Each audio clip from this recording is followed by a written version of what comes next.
আপনারা আমার দাদাভাইকে দেখেছিলেন, ওনার ইপিট্যাক্সিস হয়েছিল এবং ওনার নাক দিয়ে গাল দিয়ে রক্ত পড়তো। ওনার কেসটা অনেকবার আপনারা দেখেছেন। তো আমি আমার দাদাভাইকে তখন কী ওষুধ দিয়েছিলাম আর আজকে কি ওষুধ দিলাম এইটাই জানাবো, কিন্তু দাদাভাই এখন কি সমস্যা এটাই জানাচ্ছি। তো দাদাভাই, আপনার এখন কি সমস্যা, কি অভিযোগ, কি আপনি কি আগের চেয়ে ভালো আছেন? হ্যাঁ, আগের চেয়ে ভালো আছে, কিন্তু এখন অ্যালার্জির পরিমাণটা বেশি। অ্যালার্জির পরিমাণটা বেশি, অ্যালার্জি আর গ্যাস, আর কানের ভিতর ভোবো শব্দ হচ্ছে। ওটা আগেও ছিল, এখনো আছে। তার মানে বন্ধুরা, আজকে আমি ওনার দাদাভাইকে আমি কি দিলাম, আজকে 6 মার্চ 2026 ওনাকে কার্বোভেজ সিএম একটা ডোজ আমি এখান থেকে দিয়ে দিলাম। সাথে বেশ কিছু ফাইটাম দিয়েছি, যেগুলো আমাদের অর্গানোর নিয়ম অনুযায়ী চলবে। এটা খাইলে উনি অনেক ভালো থাকবে আমি আশা করি। ওনার এখন অভিযোগ যে ওনার অ্যালার্জি আর গ্যাসটা কি নিচে পথে আসে না উপর পথে? উপর পথে ওঠে। দিনে কয়টা গ্যাসের বড়ি খাওয়া লাগে বলছেন?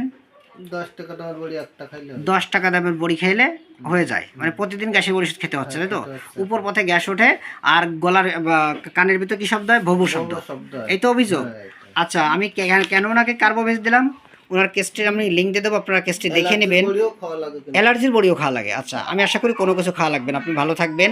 ওনাকে আমি প্রথম কী দিছিলাম বন্ধুরা দেখুন, দ্বিতীয়বার কী দিছি, তৃতীয়বার কী দিছি এবং চতুর্থবার কী দিছি। আমি 31শে জানুয়ারি 2026 দিয়েছেন লাইকোপোডিয়াম 0/0/2। উনি এটা খেয়ে অতটা ভালো নেই সে কথা বললেন, এবং কার্বোভেজ এখন আমি সিএম দিলাম একটা ডোজ। আমি আশা করি উনি অনেক ভালো থাকবে, কিন্তু কেন ওনাকে দিলাম এটাই আমি জানানো।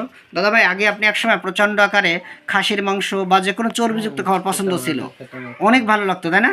আর আপনার গ্যাসটা উপর দিকে ওঠে, গ্যাসের বড়ি খাওয়া লাগে, অ্যালার্জি অনেক বেড়ে গেছে, তাই তো? আর আপনার কাছে মনে হয় যে আমার ওই রোগটা আবার ফিরে আসবে কিনা, যে গলা দিয়ে যে রক্ত পড়ে, এটা মনে সন্দেহ হয়। এই 3টা কথাকে আমি গুরুত্ব দিলাম বন্ধুরা।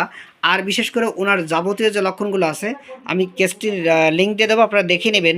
ওনাকে আমি পর্যায়ক্রমে এখন কেন এই কার্বোভেজ দিলাম। আমি আশা করি এই কার্বোভেজ সিএমের সিঙ্গেল ডোজে দাদাভাই অনেক ভালো থাকবে, আর এই রোগের আমি সামনে মাসে ফলো আপ দিব। দাদাভাই, আপনার এই কেসটি যদি আমার জুনিয়র ভাই বোনের এবং জনসাধারণ দেখে তাদের মনোবল বাড়ে, আপনার কোনো সমস্যা আছে? সমস্যা নাই তো? ঠিক আছে দাদাভাই, আপনি ভিডিওতে সাহায্য এবং সহযোগিতা করার জন্য অসংখ্য ধন্যবাদ। কেসটি আপনারা দেখে নেবেন, আমি লিঙ্কটা দিয়ে দেবো, দেখে নেবেন আপনারা। আর দাদাভাই বলছিল যে আপনার গরমকাল আসলেই সমস্যা বাড়ে, তাই তো? গরম সহ্য করতে পারেন না, কার্বোভেজের গরম সহ্য করতে পারে না। আচ্ছা, বিদ্যুৎ চলে গেলেও কি আপনি ফ্যান হাত পাখা বাড়িতে হয় না? খুব কষ্ট হয়, বাইরে চলে যান, এত গরম লাগে। আর জামা গায়ে দিলে কি জামার বোতাম খোলা থাকে? যেমন গেঞ্জির বোতাম একটু খোলা, এরকম জামার বোতামটা কি খোলা রাখেন? একটু খোলা থাকে কিনা? একটু খোলা থাকে, মানে গাল আটকাইতে পারেন না, মানে গলা আটকাইতে পারেন না, দম একটু এরকম ভাব। বন্ধুরা, এই কথাটি কিন্তু ল্যাকেসিসের ভিতরে আছে, কিন্তু ল্যাকেসিসে আমি দাদাভাইকে দিয়ে প্রথম শুরু করতে পারলাম না। এই কথাটি ল্যাকেসিসের ভিতরে পাবেন, মেডোরিনামে পাবেন, নেটটা মিউরে পাবেন এবং লাইকোপোডিয়ামে পাবেন, অন্যান্য অনেক মেডিসিনে আছে। ঠিক আছে, আপনি ভিডিওতে সাহায্য এবং সহযোগিতা করার জন্য ধন্যবাদ। আপনি ভালো আছেন, তাই তো আমার বাবাকে নিয়ে আসছেন, তাই তো?